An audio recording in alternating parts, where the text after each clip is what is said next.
you tell me, what have you been doing that has led you to any of this, led you to even think about starting your own business? You know, to me, growing up with you, every time in art class or any sort of outfit or costume or, you know, putting everything together, like your whole life is like one big canvas. It was like, oh, don't look at what Jodi's doing because she's awesome. She's the best. But you know, there's so much other things, you know. How did you do this? How did you come up with this? Well, my cookies were just a part of our everyday life. I cook with my kids, I bake with my kids, I do all these things. We paint, we sculpt, we just do anything crazy. I'm willing to try anything and everything, basically, because why not? And I made them just out of pure love. They were made for Valentine's Day for my kids, taking the favorite things, my most favorite things, cooking and crystals and painting and creativity, and just blending them together. It was not set out to be a business venture. It was set out to be a Valentine's gift to my kids. And that was it. So I love it. You know, some of the other stuff that we've shared, like kids, like marriage and divorce and starting over, I feel like you've had such a colorful line of jobs. You've done so many things. And I know that, you know, baking isn't necessarily in the fashion world, but you've had so much stuff with branding. You've had, you know, print work, digital work. What are some of the cool, fun jobs that you've had?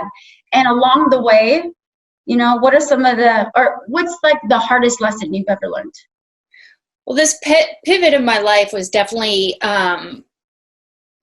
a part of the path, a life path, all the things that layered together to make this. Out of college, I was lucky enough, I landed a graphic design job, branding job with Guess Jeans. Like, what 21-year-old does that? And I was stoked, and I was working, you know, with all these different people and all these creative people, and they were hearing my voice, and I was able to do things. And I remember the first time I saw one of the t-shirts on the billboard on Sunset Boulevard, and walking down the street and seeing something I made on Sunset Boulevard. It was just like such a wow thing.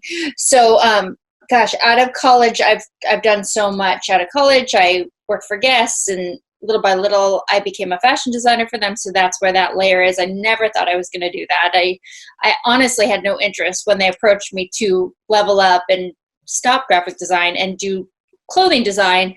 I looked at them and I told them they were crazy. Little did I know that was a part of my life path, like everything else. It all layers. Yeah. Gosh, I've done so much, you know, like I know how to weld, I know how to sculpt. I you know, it's all parts. The best parts of me are in Good Vibes, I guess, is the way. You probably painted that wall behind you too. Yeah, I did. Painting. I painted the wall with a broom, not even with a paintbrush. I painted with a broom just one day in quarantine. I was bored, and I just kind of felt like my room needed a level up, and so I painted the wall. That photograph is something I took when I was in Cuba, which is definitely a part of who I am when I travel. I take, you know, the sights, the sounds, the flavors, the tastes, and they come back in some sort of fashion with what I do in life. Right. So, you know, all this passion, all this great energy, all this motivation, you know, and good praise, which you absolutely do deserve. I've been watching you since day one, which I think I might be able to still say I was the first order. First batch. Mother's Day 2018. Okay. You bought 2 of the 4 boxes, and honestly, like, I didn't know what I was doing. I was thinking I was just going to sell a few boxes just to help me, you know, being a single mom. I needed some extra money. I was going to do it just to help make ends meet, to send my kids to summer school so I could work my other job. I didn't realize nor know that, you know, those 4 boxes would become like my happily ever after, you know. I never expected this. I love it. In your happily ever after, what could you give to other people who are thinking about something like this, especially during these times, you know, being in COVID and, you know, working from anywhere and having a lot of downtime for reflection, what are some of the things that didn't taste so good, didn't taste good like your cookies, you know, something that you know, some advice or something that you went through that maybe could help others, uplift others? Well, what brought me here, truthfully, was the pivot in life, my divorce. You know, I never expected to be a single mom. I never expected, you know, like to have to pay bills by myself, you know, or take care of things alone or make decisions alone. Scary. Scary, and the unknown. But what it did was make me try everything. Like, not be afraid to try things that I was afraid to do prior, you know, not be afraid to travel in a foreign country where you didn't speak the language, and just go and you'll figure it out.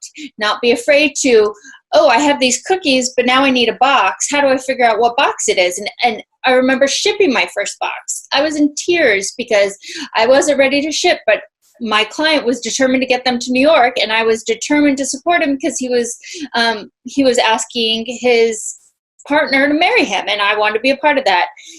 It was a disaster, and I failed, and it's okay, because now I ship, you know, when things were good, I was shipping hundreds and thousands of cookies all over the United States for parties and for events and for little moments. Like, you know, I've done so many amazing events. Like, so many boxes go to people when they're asking to, you know, to marry, which is really ironic twist of fate that this came from.